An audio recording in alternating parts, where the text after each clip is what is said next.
this week, I feel I won't give you quiz number 4 this week. Yeah.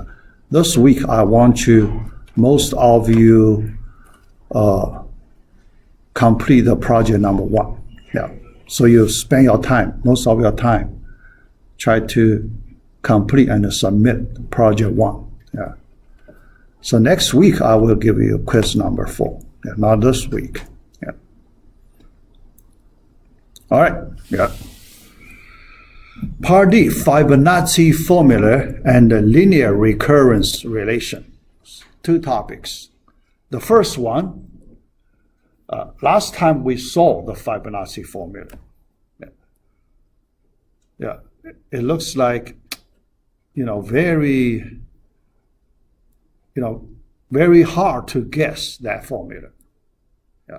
Because we use the golden ratio to represent Fibonacci numbers. Yeah. First, we want to show it is correct. And second, we want to find that formula. Yeah. So the second topic, linear recurrence relation, we will use some systematic solution to find that formula. Yeah. All right, so let's start. Yeah. So for the Fibonacci, yeah, so we know. So at this point, we assume this formula is given. Yeah. So you know the phi, right? The golden ratio phi. Yeah. 1 plus root 5, then over 2. Yeah. All right. So next, how to show it is correct. Yeah. So here, we need to use a powerful mathematical tool to show it. Okay? Yeah, mathematical tool. You learn this tool in discrete math. In discrete math, yeah. Mathematical induction. Yeah. So here I just do it using mathematical induction to show you step by step. Yeah. Because sometimes you need to use this method, yeah, to solve problems. Yeah. All right, yeah. Let's see how to do it. Step 1. Yeah. Verify the base cases. Base cases. We are given 2 base cases. F0 equals 0, F1 equals 1. You need to verify if the 2 base cases satisfy this formula, excuse me. Yeah. Plug in. Yeah, very simple, right? Yeah. N equals 0. Plug in. Yeah. It's 0. Yeah. Second base case, plug in n equals 1. Yeah. So you get this expression. Yeah. But now you need to plug in the phi golden ratio number in it. Yeah. Golden ratio, the reciprocal part, you want to change its form because you don't want that 1 plus root 5 at the denominator. So to do it, you convert it. Yeah. So actually, yeah. So here, yeah. So what do you do? Yeah. There is a technique. There is a technique. You multiply root 5 minus 1 over root 5 minus 1. Okay? Yeah. 1 over 1. Cancellation, right? After cancellation, 1 over 1. Yeah. But the denominator, root 5 minus 1 times root 5 plus 1, that's 5 minus 1, 4. Yeah. 4, numerator 2, cancellation. So you have 2 at the denominator. the numerator root 5 minus 1. Yeah. Because in this way, you can add these two numbers easily. Yeah. They have the common denominator too. Yeah. Then after cancellation, yeah, you get this one. Yeah. So the second base case can be easily verified. All right. Then it's enough. For mathematical induction, it's already enough. How do you know it's enough? Yeah, very easy. Yeah. So you look at the right-hand side. There are two consecutive terms appear at the right-hand side. In order to get the left-hand side, Fn, you need to use two consecutive previous terms. Because you need to use two previous terms, then you need to verify two base cases. Two base cases. Yeah. If you need to use three previous terms, then the base case you need to verify three base cases. Yeah. So here two enough. Yeah. But I like to do a little more work to practice algebra related to golden ratio algebra. Yeah. Yeah. You may have, remember, I will give you a homework assignment number 2 soon. Yeah, probably next week. Yeah. Homework assignment number 2. Yeah. Yeah, actually, I plan, yeah, after we finish module 4, I will give you homework assignment number 2. Yeah. Then I may give you a few questions related to the algebra of golden ratio. Yeah. Here, let me show you a few examples.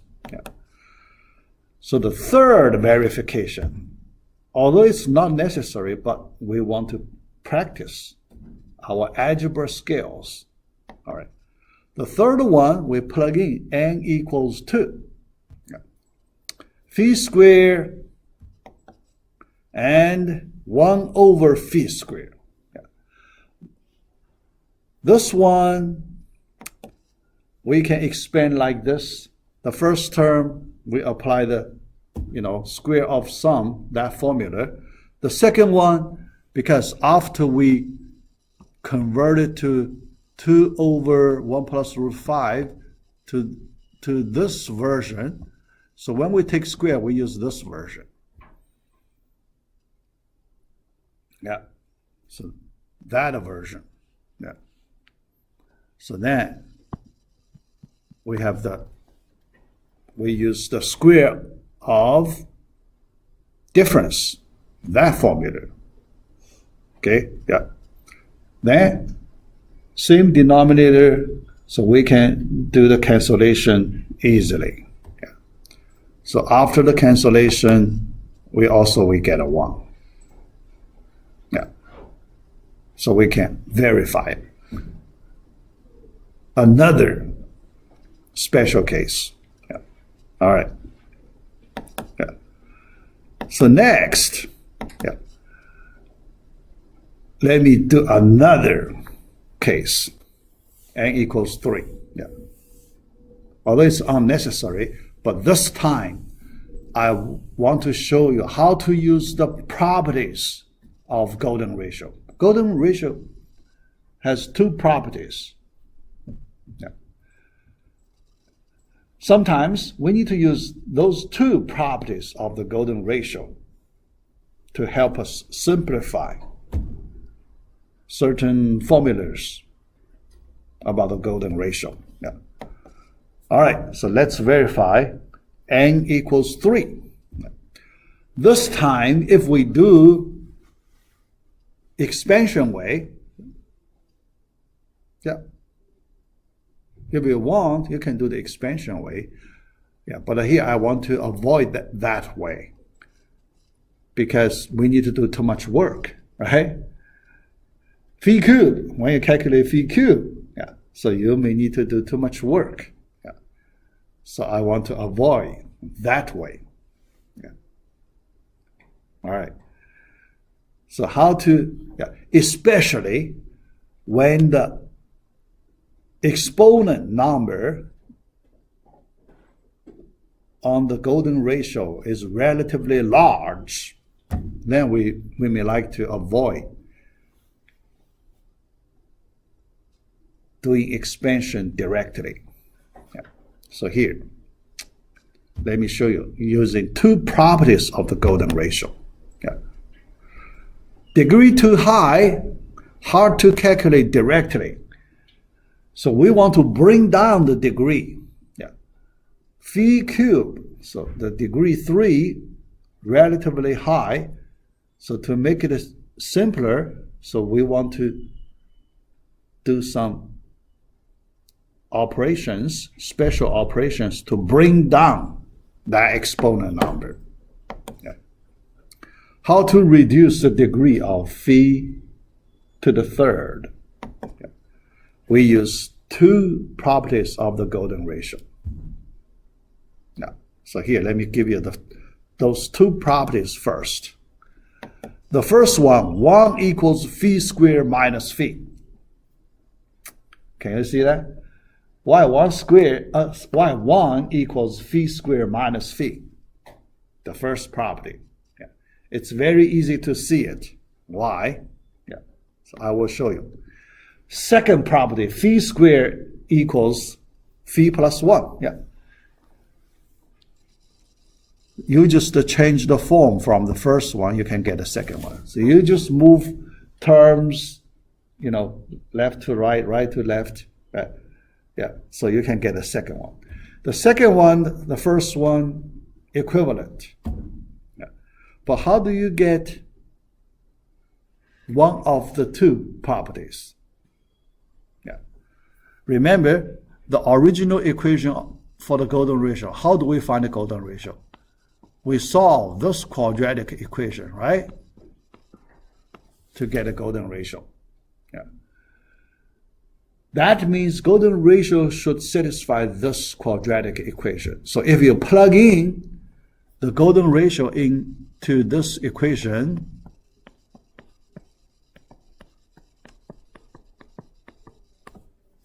this equality must hold, right? Yeah. So then this equality, can you get the first property? Yeah. So you can get the first property. Then second property, you know, just a different expression. All right. But these two properties very useful when we simplify golden ratio related formulas. Here, let me show you. Phi cube. Yeah. Phi is a root. Yeah. So here, yeah. So that's the reason we can plug in. Now, let me calculate phi cube.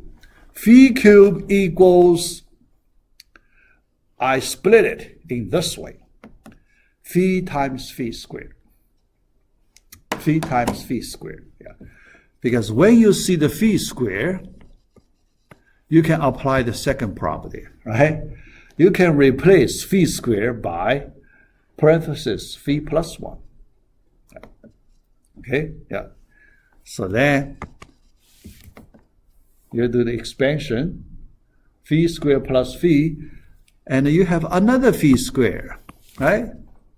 When you see another phi squared, you can replace it by another 1 plus phi, or phi plus 1, okay?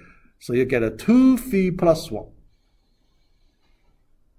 So we bring down the degree of the power of the golden ratio function, the power function of golden ratio. Yeah, we bring down from degree 3 to 1. Okay? This time we get a 2 phi plus 1. The degree is much lower. Yeah. All right. Then, another expression, the second part in this formula, 1 over phi cube. This time, phi cube appears at the denominator of the expression. Numerator is 1. Okay? Now, so when you see 1 at the numerator, can you connect to the first property of the golden ratio? First property. Left-hand side 1. 1 equals phi squared minus phi. So you can replace 1 by phi squared minus phi. Yeah, we apply the first property of the golden ratio. Because after we replace 1 by phi squared minus phi, we can do cancellation. Numerator, denominator, 1 phi can be canceled out. Yeah. So after the cancellation, phi minus 1 at the numerator, denominator, phi squared. The degree is lower at the denominator. 1 degree lower than before after one cancellation. Now we want to do second cancellation to make it another degree smaller. For the second cancellation, do you see another one? Phi minus 1. Another one appears in the numerator. Yeah. So we can apply the first property of the golden ratio another time. Yeah. So after simplification, we get a 2 phi minus phi squared at the numerator, and the denominator phi squared. Yeah. Then we can do simplification, term by term, so we get a 2 over phi minus 1. That's the simplification of 1 over phi cube. Yeah. After that, let's add up these two expressions. Phi cube plus 1 over phi cube. Let's add up these two expressions. We get 2 times parenthesis phi plus 1 over phi. Okay? Yeah. Yeah. And is this one corresponds to Fibonacci number 1, F1. So this corresponds to the Fibonacci number 1. Yeah.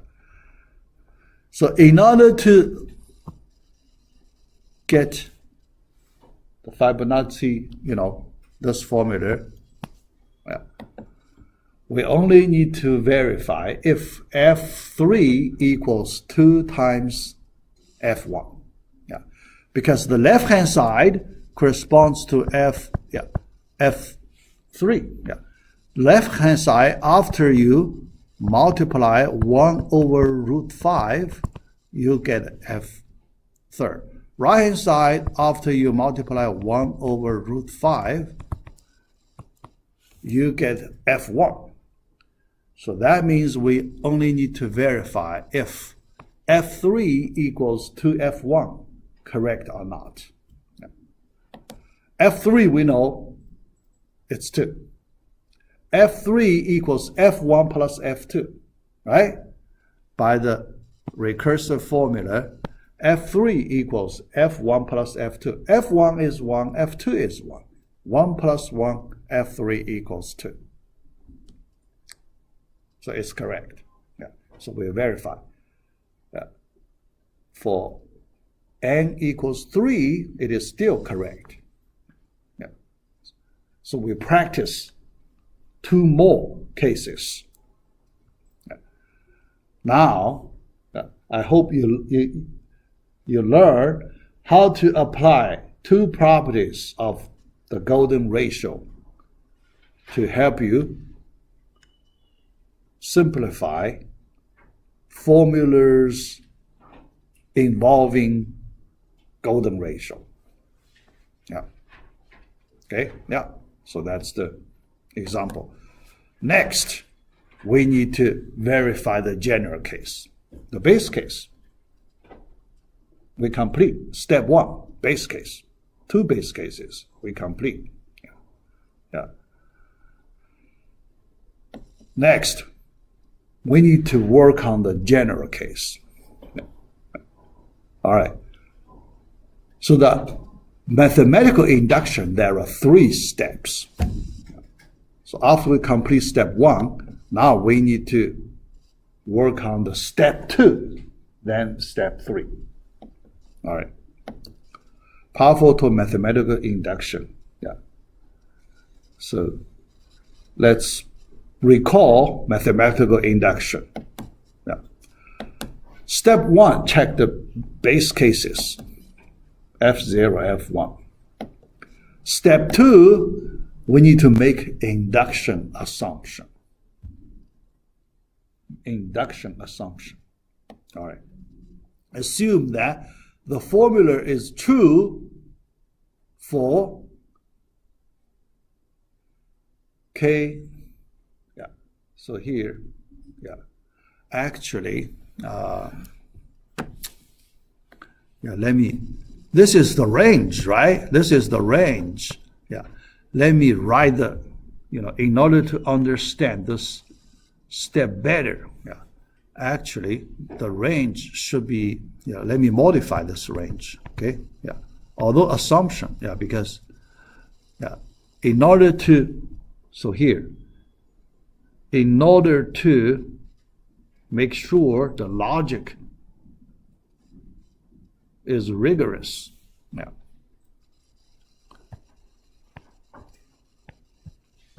Let's assume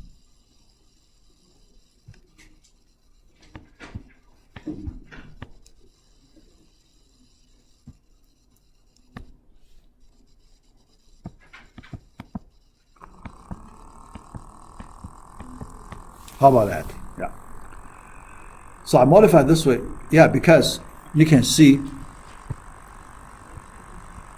for the smallest range, because this range is not the smallest, okay? Yeah, this range is not the smallest.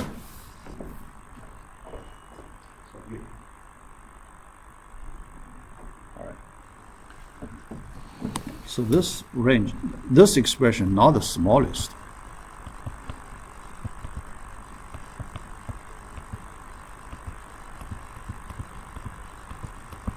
This range is the smallest. This one is smallest.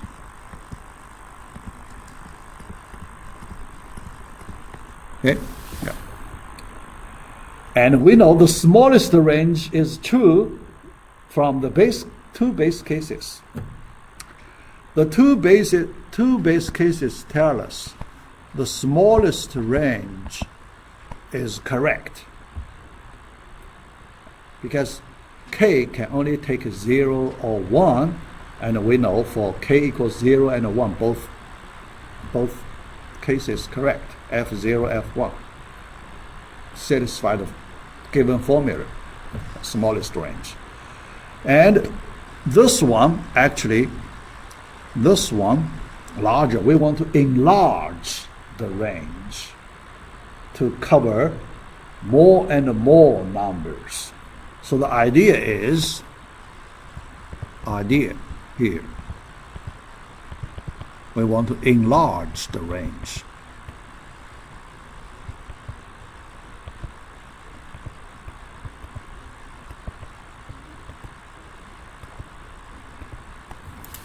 Enlarge the range. Okay? Every time we enlarge the range by one more number, another number, another, keep going until our range can cover all the non-negative integers. Then we complete the verification. That means for all non-negative integer n, the Fibonacci formula is correct. So then we are done. So that's the idea. Okay? The question is, how do you enlarge the range? We'll do it. Step 3, we will do it. Yeah. Step 2, we define the range. Step 2, so we make assumption, and in the assumption, we describe the range. So the formula is true in that range. That's the assumption. The formula must be true in that range. That's the assumption. So here, the smallest, we can start from the smallest range, then we grow it. So how to grow it? We need to use step 3 to show how to grow the range. All right? Yeah. And it is correct. Okay? Yeah. So that, yeah. But this, because this is not the smallest range, so we need to treat. After we enlarge, then we can get there, right? We can get there. Yeah. So that's why, so it's better we use the smallest range to replace this one. It's more rigorous, to make it more rigorous. Okay, all right. Then, step 3, verify this formula. Because here, this formula, you make k equals n plus 1. That's out of the range, right? Look at the range. Look at the range. The upper bound is n. But when k equals n plus 1, it's out of the range. Outside the range. If it's outside the range, that means this formula, you cannot assume it is correct. Outside the range, you cannot assume. You can only assume the formula is correct when k inside the range. Now it is out of the range, k plus 1. Okay. So this formula, you cannot assume it is correct, but you can prove it is correct. Now we need to do rigorous proof. When we grow k by 1, n plus 1, we grow the upper bound by 1, the formula, the Fibonacci formula is still correct.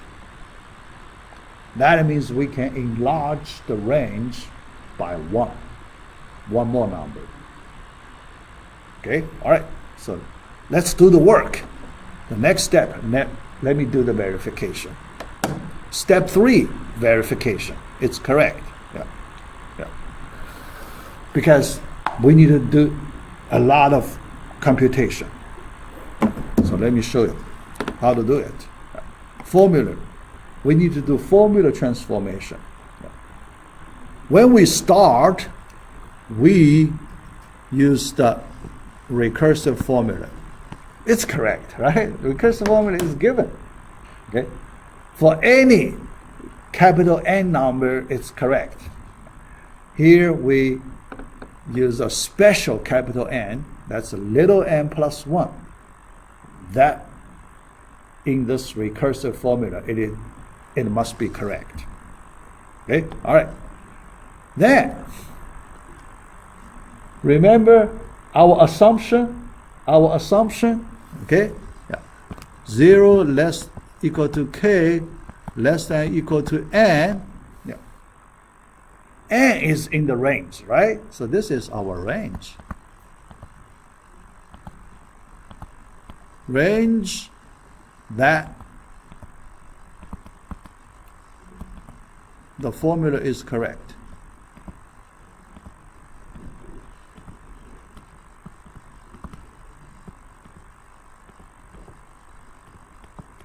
That's our assumption. If k falls into this range, the formula must be correct. Okay? Yeah. So, but here n falls into the range, right? Yeah. So we can use this formula. Then for the second subscript, n minus 1 also falls into the range, right? N minus 1 falls into the range. So for k equals n minus 1, we can still use that same formula. Okay, yeah. So then, let us simplify the new expression. When we simplify the new expression, let's take the common factor 1 over root 5 out of the parenthesis. So inside the parenthesis, let us do the simplification. Yeah. So I change the locations of the terms. Yeah.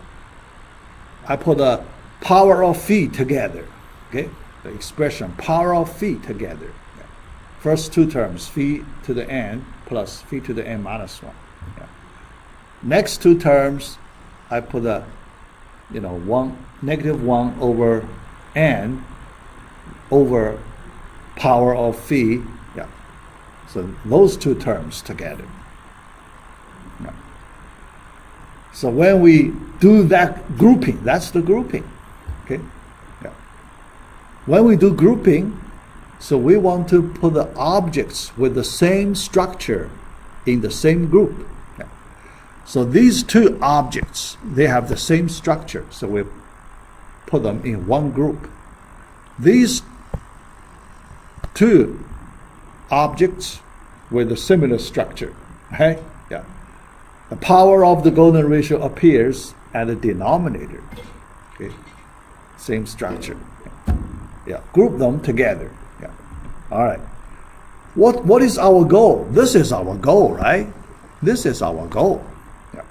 So you compare this expression with our goal. Yeah. They have 1 over root 5.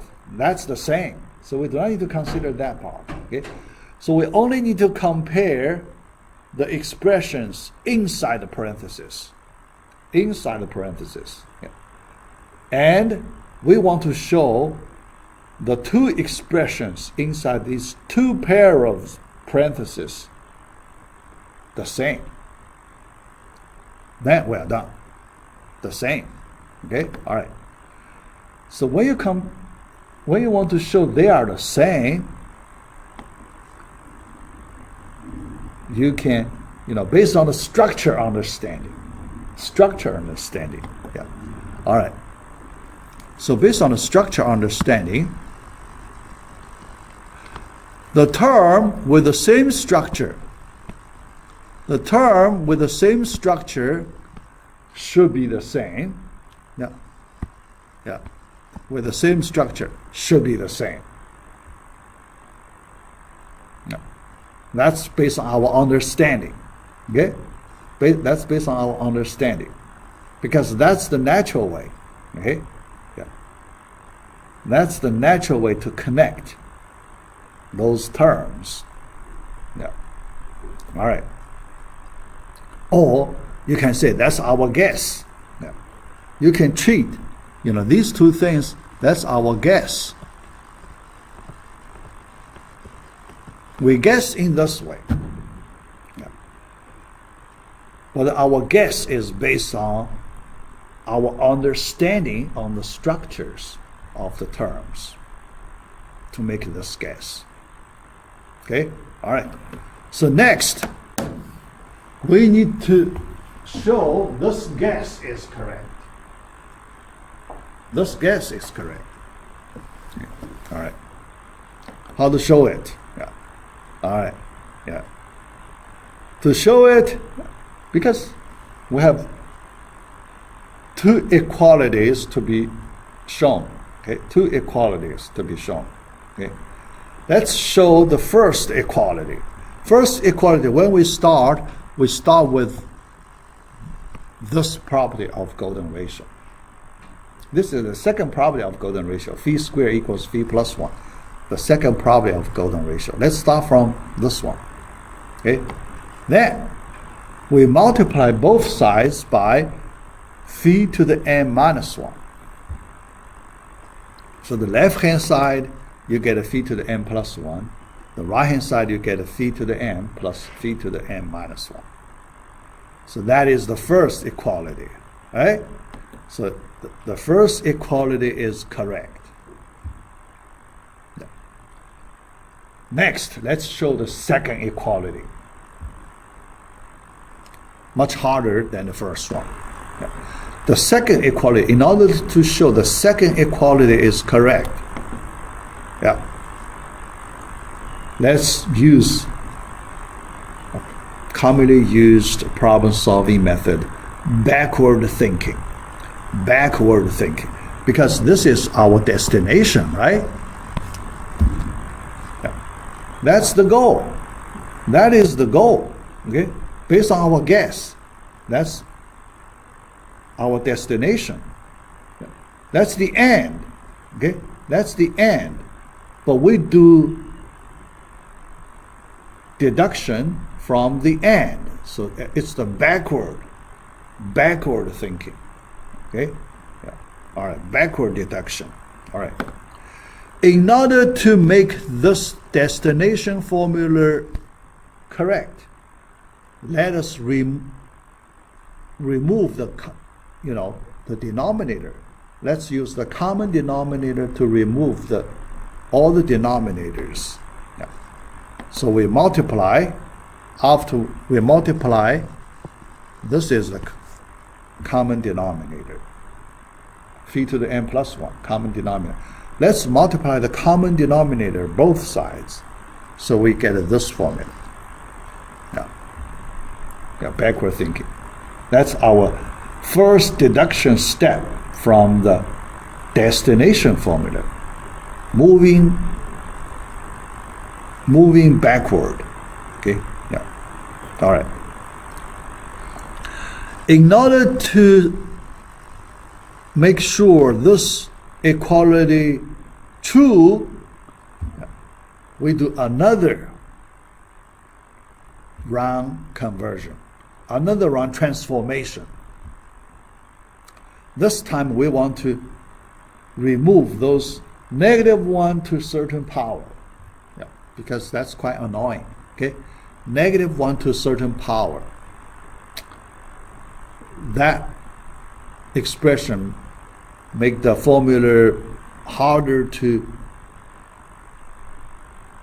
see the structure. Yeah. So we want to remove it. How to remove it? We multiply a number -1 to the n minus 1. This number, both sides. Yeah. Left hand side, -1 to the 2n. 2n is an even number. -1 to some even number, it's +1. Okay? Yeah. So then, phi square part, also exponent is even number, so phi square, its coefficient is 1. And phi, the coefficient of phi, the exponent is an odd number, right? 2n minus 1, it's an odd number. So that coefficient is a -1. So this version equivalent to 1 equals phi squared minus phi. That is the first property of golden ratio. What is the first property of golden ratio? Exactly this one. And we know it is correct. It is correct. Okay? Yeah. All right. Yeah. So after the backward deduction, we end up at a correct formula. Yeah. Then, let's do the forward deduction. Okay? So from this point, yeah, because these arrows, we can go both ways. Okay? Backward away, forward away. Yeah.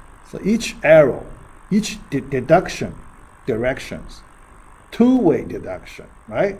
We make sure our deduction works in both ways. Now let's do the forward deduction, going back. Yeah. So that is true. So when we go back, the middle one must be true, right? Then the destination one must be true. So we complete the verification. And we complete step 3 of mathematical induction. And our conclusion. Our conclusion is the Fibonacci formula must hold for all non-negative integer n. That's the verification part. Okay, yeah, all right. But it's not enough. We know mathematical induction, because it relies on the condition, the formula is given. Your destination formula given. If it's not given, you cannot apply mathematical induction. So our next step, we want to find that formula.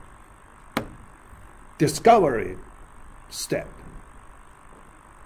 So if the formula is not given, we can discover it. So that's also very important. Yeah. All right. So D-Pon 3, linear recurrence relation. We want to solve linear recurrence relations. Solving algebraic equations, right? You know how to solve algebraic equations. Yeah. But this time the equations different from algebraic equations. The recurrence relations. You need to find a solution. All right, so let me show you how to solve linear recurrence relations. Yeah. Yeah. So we work on two cases. The first case, easier case. Yeah.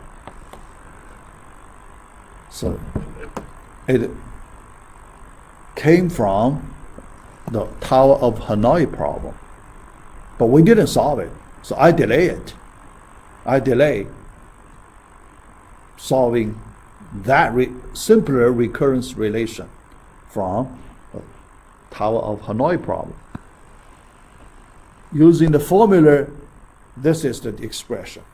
This is the formula representation. Okay? Base case, we only need one base case. C1. If you have one disk in that Tower of Hanoi problem, then you make one move, right? Yeah. One disk move. Move it to the destination peg, you complete it. So that's you only need one base case. After that, based on our analysis, remember the recursive algorithm we did, and we wrote the pseudocode recursive algorithm. In order to solve the problem of size n, we need to solve the problem of size n minus 1 twice. Okay? At the beginning once, at the end once, in the middle, we move the largest disk in the middle. Okay? Between solving between the recursive function calls, two recursive function calls of that n minus 1 disk problem. In between, we move the bottom largest disk to the destination peg. Yeah. So that's the reason we get this recurrence relation. C of n equals 2 times C of n minus 1 plus 1. For n greater or equal to 2, we have this recursive formula. Now we need to find C of n. All right. How to solve it? Yeah. Although it looks pretty simple, right? Yeah. This recursive formula, not very complicated. Yeah. Looks pretty simple. Yeah. But you may not be able to see the answer immediately, right? Yeah. You need to do some work. You need to use the right way to solve it. Here, let me show you the right way. Okay, all right. The first step, this plus 1, plus constant, that term, makes the problem a little harder to solve. That term makes the problem harder to solve. Because think about it, if you can cross out this term, then it's much easier to solve, right? Yeah. Cross out, then you do iterations so you can find a solution. But here, because you have this term, plus one term, then you cannot, if you do, although you can also do the iteration, but much harder to see the result. Yeah. So the first thing is we want to do transformation to eliminate that constant term. That's the first step. How to eliminate that constant term? All right. Yeah. So here we need to use a, special trick. The trick, yeah, based on the experience. If you have that kind of experience, then you know how to apply that little trick. Yeah. So what's that? Yeah. You add appropriate number both sides. You add appropriate number both sides. Yeah, because the right hand side you have plus 1, left hand side you do not have plus something. So the structure of the left hand side and the structure of the right hand side, they are different. Yeah. So now based on our understanding, we want to make the structure of the left hand side and the structure of the right hand side similar. Yeah. Then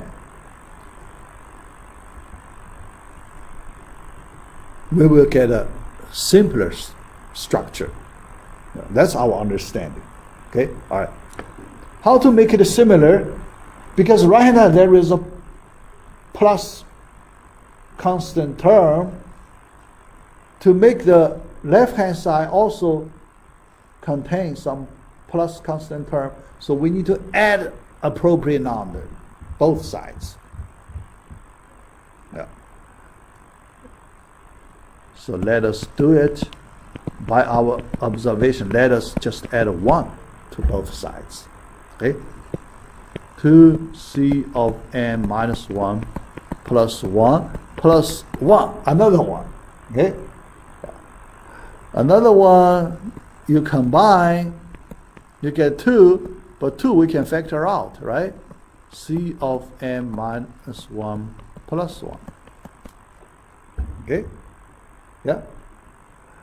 Now, after this transformation, then you compare left hand side, right hand side. You can see their structure the same, right? Yeah. C function, C of n minus 1, then plus 1. Okay? That structure, the same structure. Yeah. All right? Then, can we introduce a new function, d function, to represent Cn plus 1? D function. Because if we use this d function, the left hand, right hand side should be d of n minus 1. So the equation becomes d of n equals d times 2 times d of n minus 1. Okay? After this transformation, you can see the constant term is gone. In this d version formula, constant term is gone. Okay? Yeah. Then it should be easier to solve. Without the constant term, it should be easier to solve. Right? Yeah. Simply by iteration. Okay? All right. For d of n minus 1, we have by another iteration equals 2 times d of n minus 2, right? Okay, yeah. We just change the variable part slightly. Yeah. Because this n, could be any reasonable integer number. Okay, yeah. So then n minus 1 also correct, and so on. Okay, yeah. If you do another iteration, that's fine. 2d of n minus 3, right? Keep going. Keep doing the iteration. And what is the bottom one? Bottom one, you need to look at the base case. Okay? Base case, when you reach the bottom, C of that smallest number is 1. Yeah. That should be at the right hand side, d of 1. Here, left hand side, d of 2.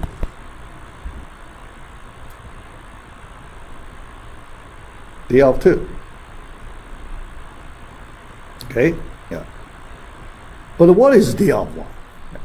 Here we need to use d of 1 value. What is d of 1? D of 1 equals C of 1 plus 1. Based on our definition of the d function. C of 1 is 1. C of 1 is 1. 1 plus 1 equals 2. So d of 1 equals 2. Okay. All right. Now, let us multiply all these equations, both sides. Multiply all these equations, both sides, left-hand side and right-hand side. How many equations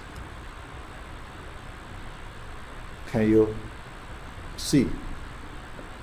Count number of equations. What's the number? Can you get? Equation number. Equation number. Let me see how many. Counting. Do the counting. Remember, in Module 1, I introduced a counting method called counting by reference. Can you find appropriate reference objects when you do the counting? Counting by reference. What's the reference objects you can use? Use the value inside parentheses. 1, 2, n minus 3, n minus 2, n minus 1. Consecutive integers from 1 through n minus 1. How many lines? How many equations? Consecutive integer. That's the reference. 1, 2, 3 through n minus 1. How many equalities?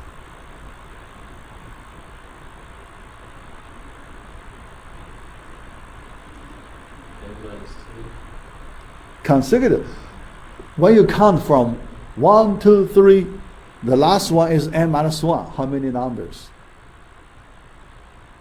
The first one is 1. 1, 2, 3. The last one is n minus 1. How many numbers? What? Why n? Why n minus 2? The first one is 1. Then the last number would give you the number of objects, right? Because the first one is 1. Okay? 1, 2, 3, 4. If the last one is 10, you have 10 numbers, right?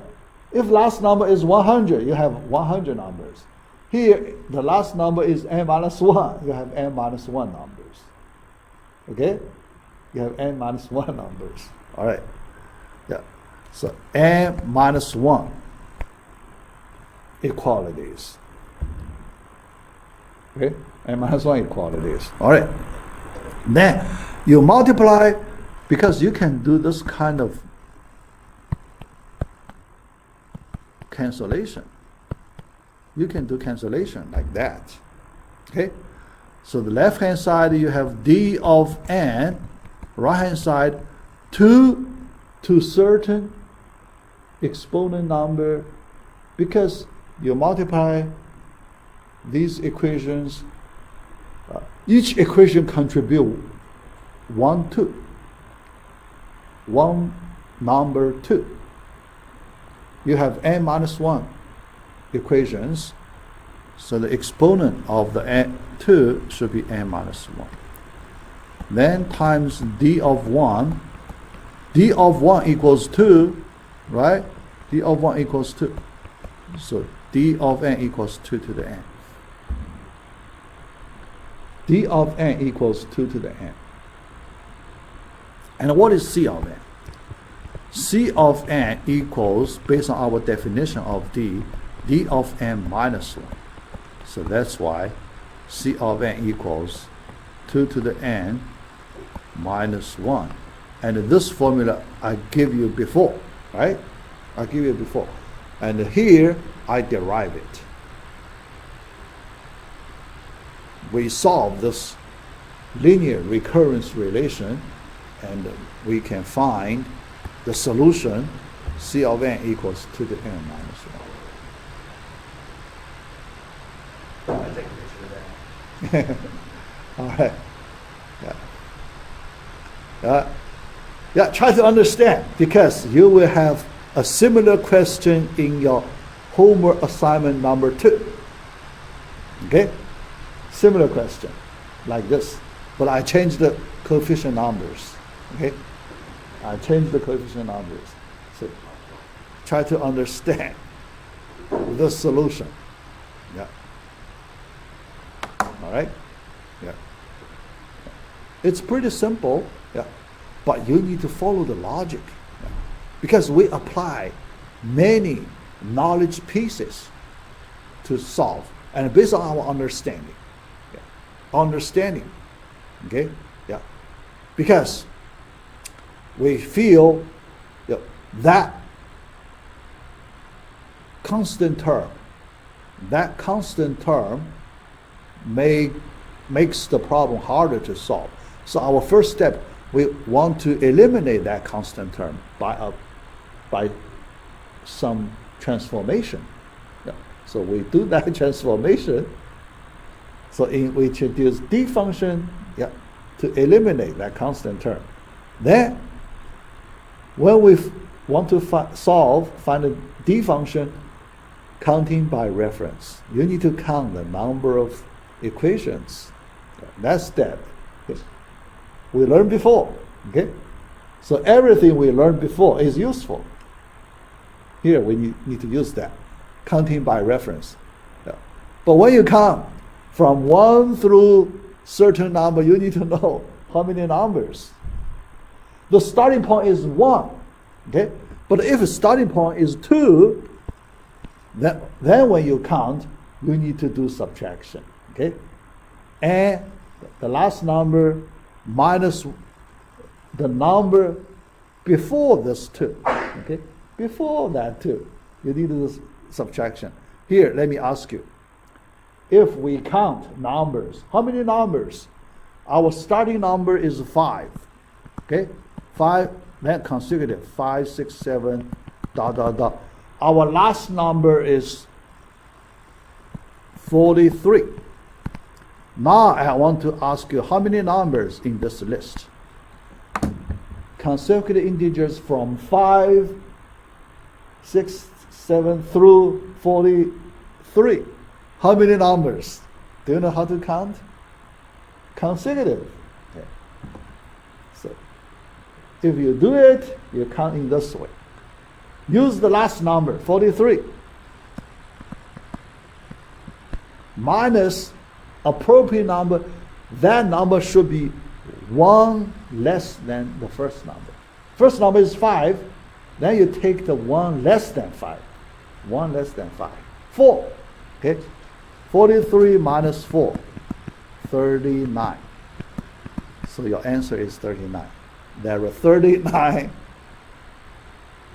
numbers, integers in that list. When you do the counting. Okay? Yeah. If the first number is not 1, first number is 1, then the last number gives you the no. The first one is not a 1, then you use this way. Okay? The last number minus the one number right before the first number. Not the first number. If you minus the first number, then the answer, 1 smaller, than the correct answer. Yeah. All right. Yeah.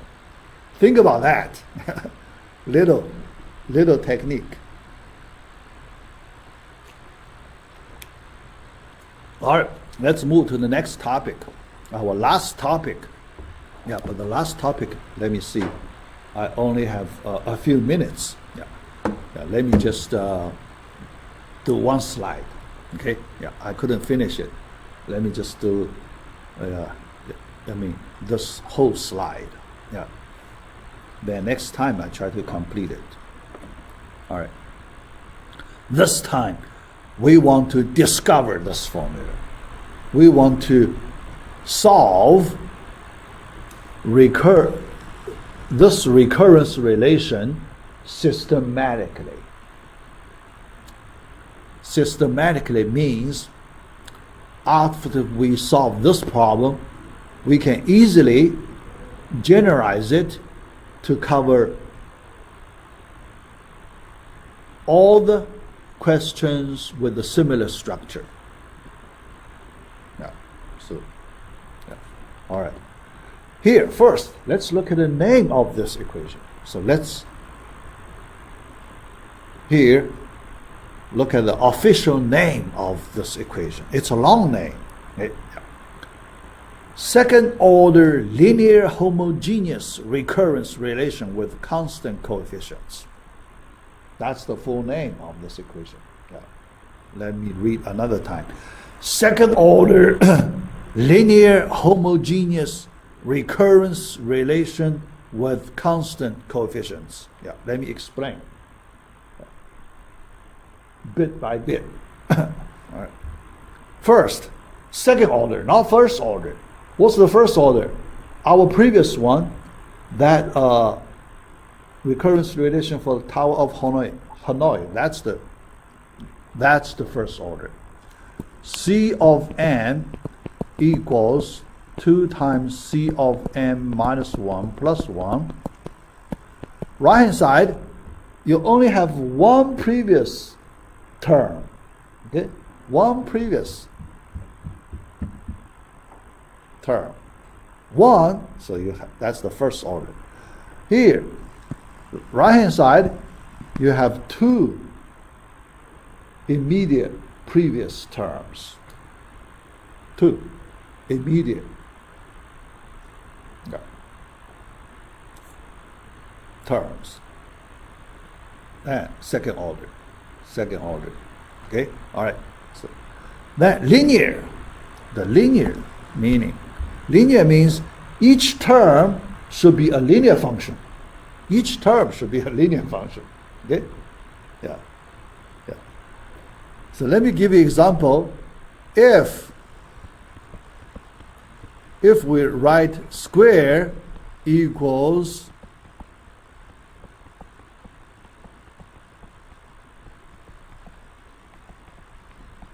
then it's not linear, right? Yeah. Each term is a square term, not a linear term. Okay? You know linear term, right? Yeah. Yeah. Linear term, the general linear term, A times Fn plus B. Yeah. A and B should be two constant numbers. That's the linear term. Okay? So if you have a square term, then it's not linear. So this linear, yeah. So all the terms must be in linear form. Okay? Yeah. Homogeneous. What's the homogeneous? Homogeneous means the constant, there is no constant term. Okay? So here, this right hand side, Fn minus 1, there is no constant, plus 0. The constant part plus 0. Okay. That means no constant. term. That's the homogeneous equation. And our tower of this is not homogeneous because there is a +1 constant term. It's not homogeneous. Okay? So the first thing we want to eliminate that non-zero constant term. We make it homogeneous. So our first step, we convert non-homogeneous linear equation to homogeneous linear equation. But here we are given homogeneous linear equation, so we do not need to do that conversion, elimination, that step. Okay, so that's homogeneous. Then recurrence relation with constant coefficients. Here the coefficient of each f term is constant, 1, 1, 1, constant. Okay, yeah. For non-constant, I can give you a non-constant example, like n times fn equals n minus 1 times fn minus 1 plus n minus 2 fn minus 2. How about that? Yeah. So let me use little n. Use little n. Then the coefficient you see, non-constant. Non-constant. Yeah. Here, if we have the constant coefficients, then the problem much easier to solve. Yeah. If non-constant, much harder to solve. Okay. All right. Yeah. Let me stop right here because we run out of time. Yeah. Next time at the beginning, before we start module 4, let me complete this last topic. Yeah. Because the solution, we can learn a lot of techniques, a lot of problem solving techniques in this solution. All right, so let's do it next time. Yeah. So this weekend, no quiz number 4, yeah, work on your project as much as you can, okay?